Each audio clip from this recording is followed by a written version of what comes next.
In this video, we will learn about different yields associated with the bond.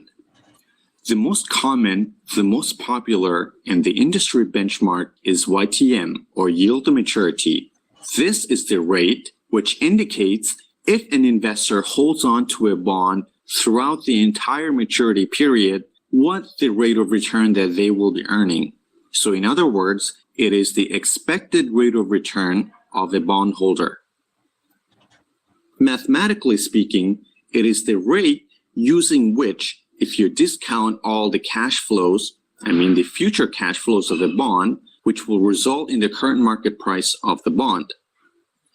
If this is confusing to you, bear with me a little bit. It will be clearer to you when we look at the formula. So to compute the YTM, we need to know the current price of the bond. That means the price at which the bond is being offered to you, or it is traded at the market. N, or time left until maturity, the par value or the face value, and annual interest payment or the coupon payment rate. You can solve for this using a financial calculator.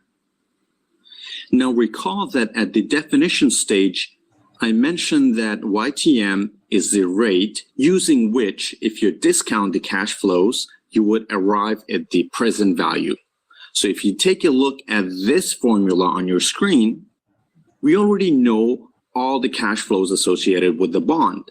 So the trick is to find a YTM using which, if you discount the entire thing, you would get back an answer which is the same as the price at which the bond is currently being traded at the market. It is, of course, difficult to solve this equation in the traditional way. That's why a calculator has to be used for this. Using a financial calculator will give you a precise answer for this. Now, there is another less precise shortcut formula that some people use to arrive at the YTM result. The formula for this is provided to you on the screen. This is only for your own knowledge, and you will not be asked about this in the exam, and you're also unlikely to use that in real life scenario. But it is a shortcut that lets you arrive at a quick answer and can sometimes be helpful. So with the precise formula in mind, take a look at the example given to you on screen. What is the YTM on a 6% coupon bond, which is currently being traded at $1,100? It has a maturity of 10 years. So we know that the current price, the left-hand side of the equation, is $1,100.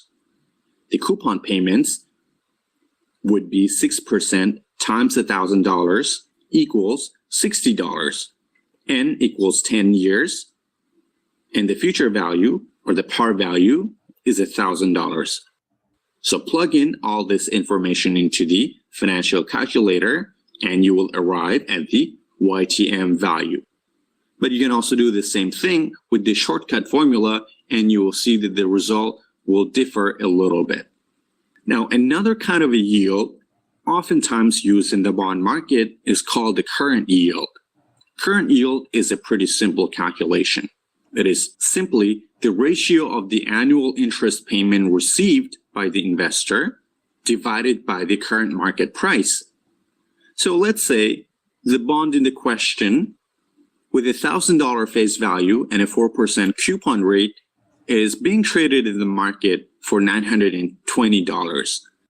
So if you buy it from the market, your current yield would be the interest amount that you receive divided by how much you paid for that. So we will be receiving 4% times $1,000 equals $40 in interest payments from this bond. And we paid $920 for that. So our yield would be 40 divided by 920 equals 4.35%. Of course, this would differ from the YTM. The reason for that is we are not accounting for the time until maturity. This is only for the current year, and that's why it is called the current yield.